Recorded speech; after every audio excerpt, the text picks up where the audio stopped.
இன்றைக்கு அவருடைய பேட்டியில இன்னொரு செய்தியை ஒண்ணு சொல்றாரு போகிற போக்குல. ஐயா காமராஜர் படிக்க சொன்னாரு, கலைஞர் குடிக்க சொன்னாரு. உங்க பேரெல்லாம் நீங்க தமிழ்நாட்டினுடைய வீதிகள்ல தமிழ்நாட்டினுடைய திட்டங்களுக்கு வைக்கிறீங்க. இதெல்லாம் எங்க அப்பா வீட்டு காசா, உங்க அப்பா வீட்டு காசா, எங்க அப்பா வீட்டு காசுன்னு சொல்றாரு. அவருக்கு என்ன திட்டங்களுக்கு எப்படி பெயர் வைக்கப்படுகிறது என்கிற அரசியல் அறிவு கூட இல்லை என்றுதான் நான் புரிந்து கொள்கிறேன். காமராஜர் பள்ளிக்கூடங்களை திறந்தார் சார், நான் இல்லைன்னே சொல்ல மாட்டேன். யார் மூடிய பள்ளிக்கூடங்களை திறந்தார்? உங்களுடைய மூதாதையராக இருந்த ராஜாஜி புல்லுக்கா பட்டர்னு பேர் அவருக்கு. அவர் மூடிய பள்ளிக்கூடத்தை, ராஜகோபாலாச்சாரி மூடிய பள்ளிக்கூடத்தை திறந்தவர் காமராஜர். காமராஜர் ஆட்சி அதிகாரத்திலிருந்து இறங்குகிற போது பள்ளிகளினுடைய எண்ணிக்கை எவ்வளவு தெரியுமா? 6000 பள்ளிக்கூடங்களை திறந்து அந்த பள்ளிகளினுடைய எண்ணிக்கை 7930. 1930 பள்ளிக்கூடங்களை அதிகரித்து 7930 பள்ளிக்கூடங்களை வைத்துவிட்டு போனார். ஆனால் அதற்கு அடுத்து கலைஞர் ஆட்சி காலத்துக்கு வந்ததற்கு பிறகு, கலைஞர் ஆட்சி காலத்துல திறக்கப்பட்ட தொடக்க பள்ளிகளுடைய எண்ணிக்கை எவ்வளவு தெரியுமா? 34,830. நீங்க வேணா போய் அரசு கெஜெட்ல வாங்கி பாத்துக்கோங்க, தகவல் அறியும் உரிமை சட்டத்துல போய் வாங்கி பாத்துக்கோங்க. ஏறக்குறைய 34,000 பள்ளிகளை திறந்த பெருமைக்குரியவர் கலைஞர். அவருடைய திட்டங்கள், அவருடைய பெயரை திட்டங்களுக்கு வைக்காம யாரு பேரை வைக்கிறது? உங்க மாமனார் காளிமுத்து பேரை வச்சிடலாமா? இல்ல உங்க மனைவி கயல்வெளி பேரை வச்சிடலாமா? இல்ல உங்களுடைய பழைய காதலி விஜயலட்சுமி பேரை வைக்கலாமா? அப்போ உங்களுக்கு மகிழ்ச்சியா இருக்குமா? நீங்க இந்த திட்டங்களுக்கு பேர் வைப்பது குறித்தெல்லாம் விமர்சிப்பதற்கு கிஞ்சித்தும் தகுதியற்ற மனிதராக நீங்கள் வெளிப்படுறீங்க.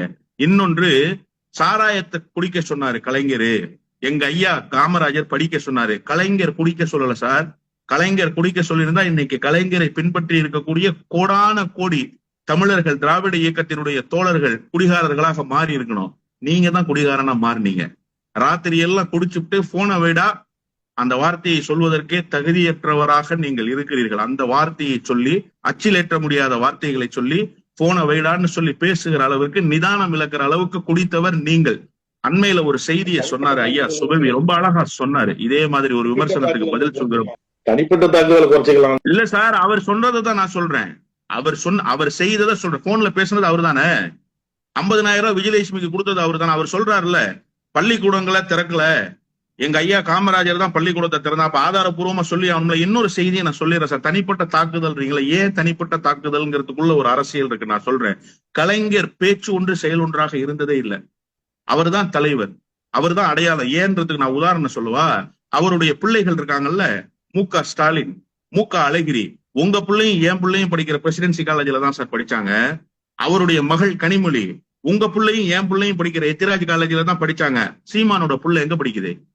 இன்டர்நேஷனல் ஸ்கூல்ல படிக்குது. நீ ஊர்ல இருக்கிற பிள்ளையெல்லாம் ஆடு மாடு மேய்க்க சொல்ற, உன் பிள்ளைய கொண்டு போய் இன்டர்நேஷனல் ஸ்கூல்ல படிக்க வைக்கிற. நீ ஆடு மாடு மேய்க்க சொல்றிய, வளங்கள் குறித்து கவலைப்படுறேன்னு சொல்றிய, அந்த கடற்கரை குறித்து கவலைப்படுறேன்றிய. கடற்கரை குறித்து கவலைப்படுகிற இயக்கமாக இருந்தது திராவிட இயக்கம். அந்த தலைவராக இருந்தவர் கலைஞர். அதனால்தான் கலைஞர் கடல்சார் பல்கலைக்கழகத்தை உருவாக்குவதற்கு அடித்தளம் அமைச்சாரு. இன்னொன்னு தெரியுமா? நீ ஆடு மாடு மேய்க்க சொல்றிய, இயற்கை வளங்களின் மீது உனக்கு அக்கறை இருப்பதா சொல்றிய. அந்த ஆடு மாடுகளுக்கு பல்கலைக்கழகம், வெட்டினரி யூனிவர்சிட்டி தொடங்குனது கலைஞர். நீ அத மாதிரி ஏதாவது செய்திருக்கிறியா? உனக்கு அது மாதிரி செயல் திட்டங்கள் இருக்கா? வெறுமனே மாடு மேய்க்க சொல்லிட்டு உன் பிள்ளைய இன்டர்நேஷனல் ஸ்கூலுக்கு அனுப்பிச்சிடுற. எனவே நீ சொல்லொன்று செயல் ஒன்றாக வெளிப்படுகிறாய். கலைஞர் அப்படி வெளிப்பட்டவர் அல்ல.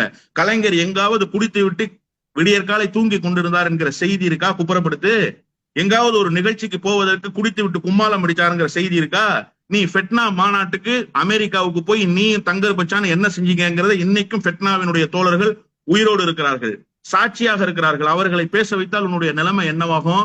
உனக்கு அறிவும் கிடையாது, ஒழுக்கமும் கிடையாது. நீ தமிழ்நாட்டில் திராவிட இயக்கம் குறித்தும் திராவிட இயக்க தலைவர்கள் குறித்தும் பேசக்கூடாது.